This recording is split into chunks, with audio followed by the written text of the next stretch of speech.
Ok, aujourd'hui je suis boulevard Beaumarchais, je viens de passer voir Lionel chez Pure Rider, c'est juste là-bas, pour emprunter la nouvelle Zero.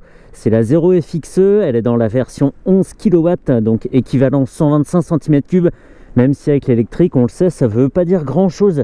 Elle existe aussi en version 15 kW, ça l'amène à un équivalent 250 cm3 à peu près, mais encore une fois, ça ne veut rien dire du tout, puisque la puissance n'est pas distribuée de la même façon que sur une moto thermique. Qu'est-ce qu'on a donc pour 13 770 €? Oui, c'est le tarif, oui, il est salé, mais c'est la nouveauté.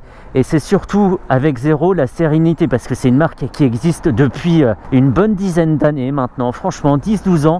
Et moi, si je devais acheter une moto électrique, c'est sûrement chez eux que j'irais. 13 770 €, qu'est-ce qu'on a? On a donc un équivalent 125, je le dis, 11 kW, une charge complète qui est atteinte en 9,2 heures, ça fait 9h12. Si mes calculs sont bons, c'est une moto qui pèse 138 kg, dont la selle est à 836 cm de haut. Elle paraît très haute quand on la voit comme ça à l'arrêt, mais une fois qu'on s'assoit dessus, elle s'écrase pas mal. Donc même moi avec mon 1m73, on va le voir, je touche très bien par terre.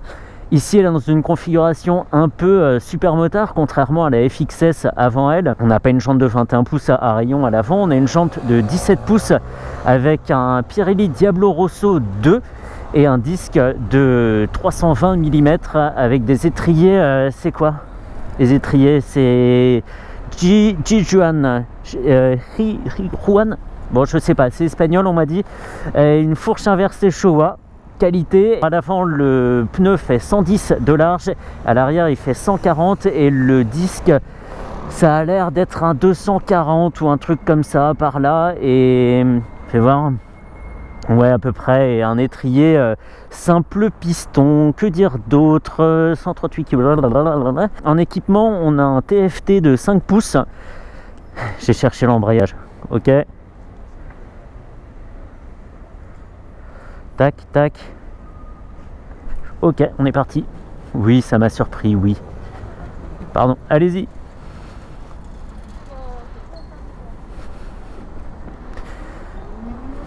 Et sur cet écran TFT de 5 pouces qui n'est pas tactile, hein, on peut organiser les informations. Là à gauche, on a l'autonomie, on a 66 km d'autonomie restante, on a 94% de la batterie.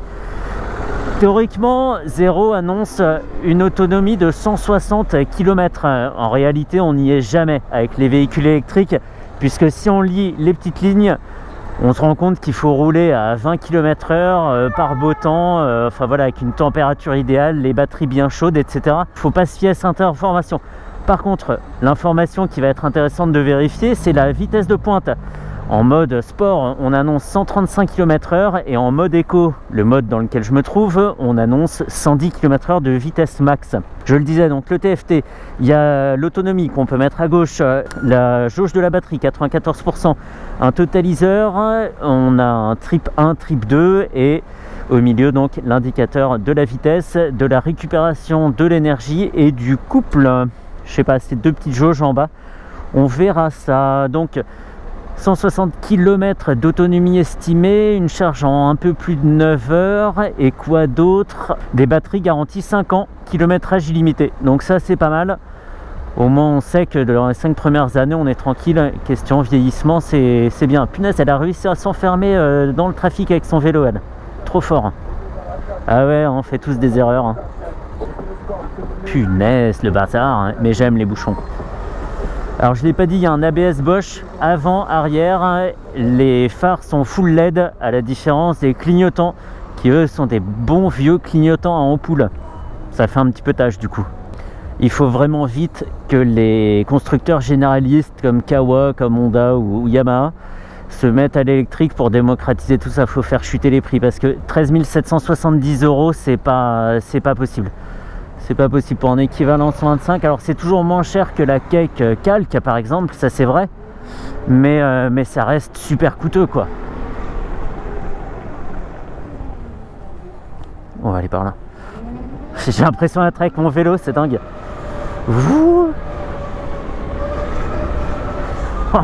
Alors ça pompe pas mal à l'avant, ça c'est vrai.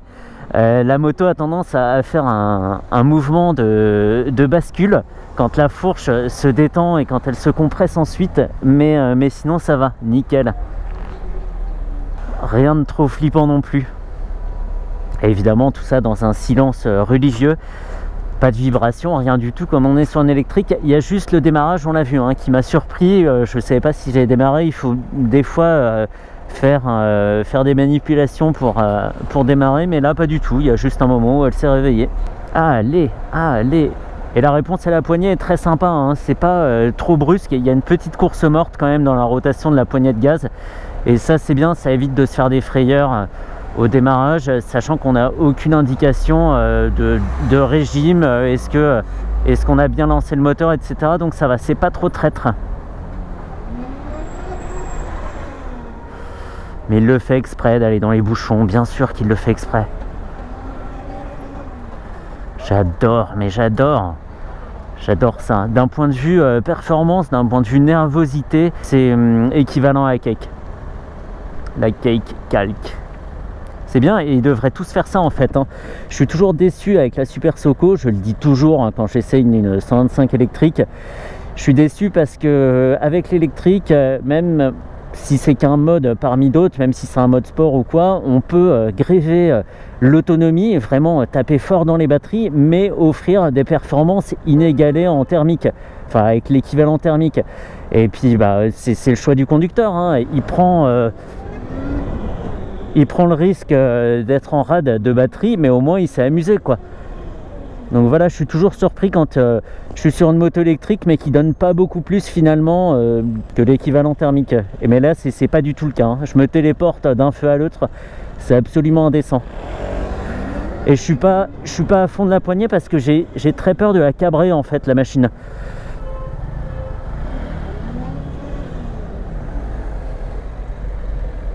Broyant entre deux voitures. Là je suis à fond là. Punaise.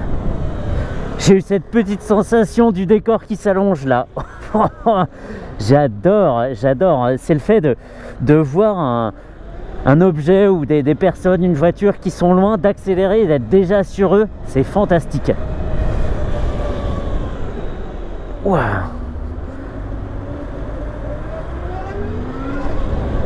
Alors on a quand même une pédale de frein, hein. Le frein n'est pas à gauche comme sur un scooter par exemple.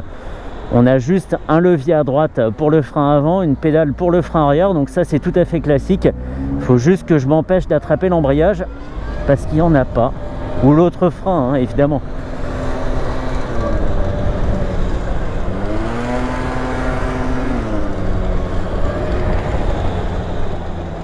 Chien. Ah, je suis un méchant. J'ai voulu lui faire l'extérieur. Méchant que tu es. Allez, on va profiter de ce petit moment calme où il va pas se passer grand chose pour regarder les tarifs d'assurance avec mon partenaire FM Assurance qui assure également les véhicules électriques, hein. Il assure très bien les véhicules thermiques, mais le futur c'est pas l'essence, hein, c'est bien l'électrique. Donc on regarde ça tout de suite et moi je vous reprends juste après, certainement sur l'autoroute.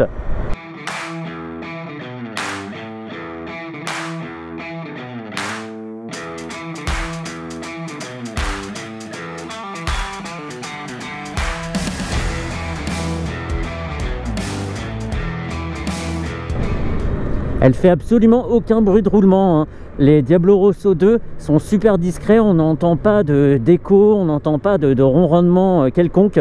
Et c'est parfait, on entend un peu le moteur fonctionner, peut-être un petit peu la courroie en fibre de carbone aussi. Mais sinon, on roule vraiment dans un silence religieux, je l'ai déjà dit. Ok, donc ça c'est le mode éco. Je vais passer au mode sport, custom et sport.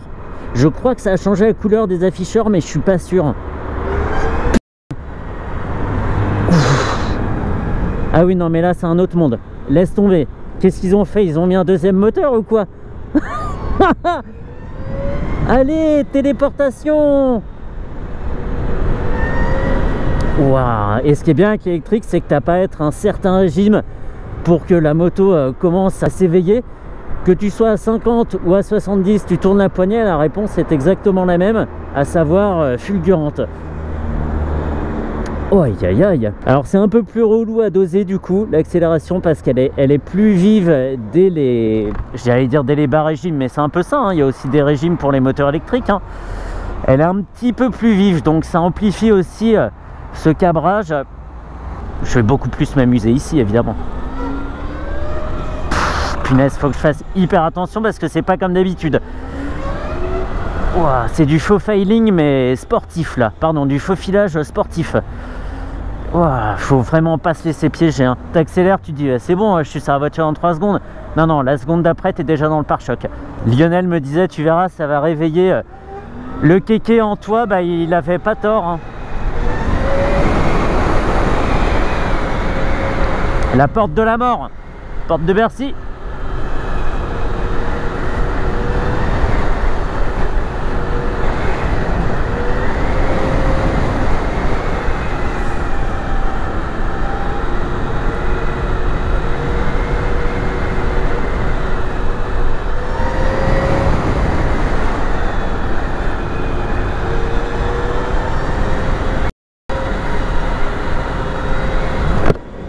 Allez, deuxième tour, parce qu'on s'en lasse pas.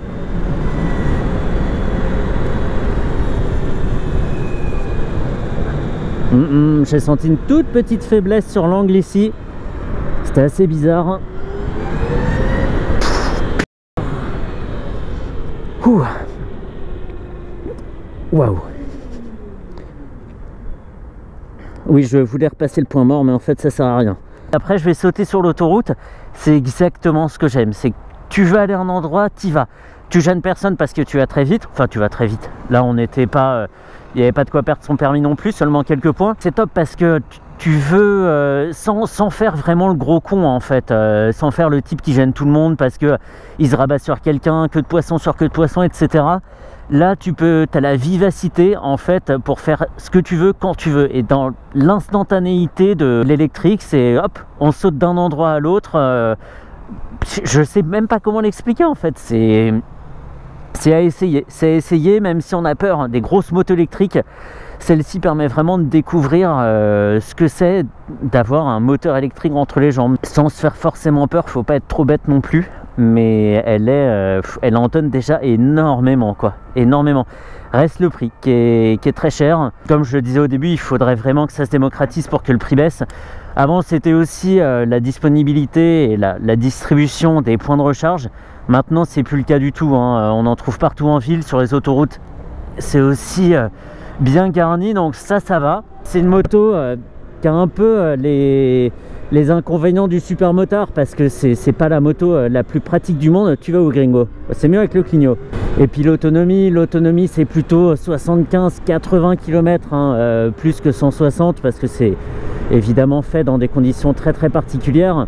Donc ça, faut le savoir. Mais quelqu'un qui va au boulot, justement, même qui se fait 80 km dans la journée, il est très très bien. Il la recharge le soir, le temps de la nuit, et puis c'est bon, quoi. Allez! Oh, heureusement que la selle remonte derrière mes fesses parce que sinon je serais déjà tombé de la bécane. Et c'est parti. Putain. Pardon pour les gros mots. Tellement rapide.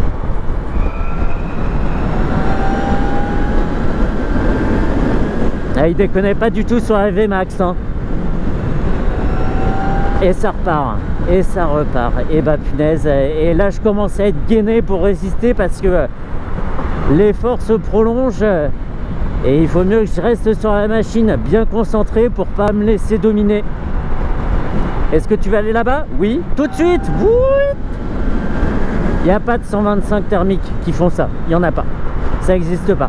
Il faudrait tomber deux rapports, faire ça en troisième et puis on serait toujours à la limite du régime max, on serait en limite de rupteur pour avoir le même résultat et encore sans ce côté instantané. Une 125 qui fait ça, il n'y en a pas en thermique, impossible. Là on a l'impression d'être sur une moto plus grosse que ça, hein. Ça pourrait être une moto ouais, même une bonne soixantaine de chevaux, je dirais. Alors, C'est très difficile à juger, hein. Il n'y a pas le bruit, il manque pas mal de paramètres pour être dans la bonne comparaison. Mais ça fait vraiment penser en accélération à des motos beaucoup plus puissantes, ouais. Pardon. Merci beaucoup.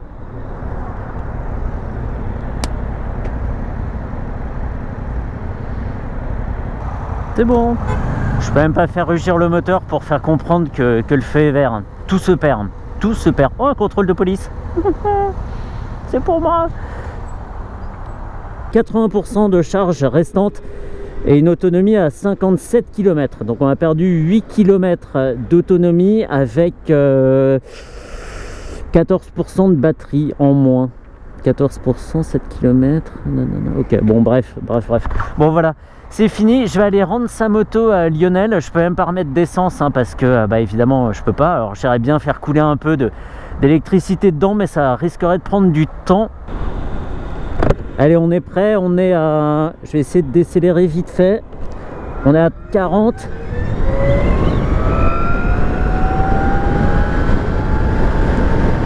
« 130 »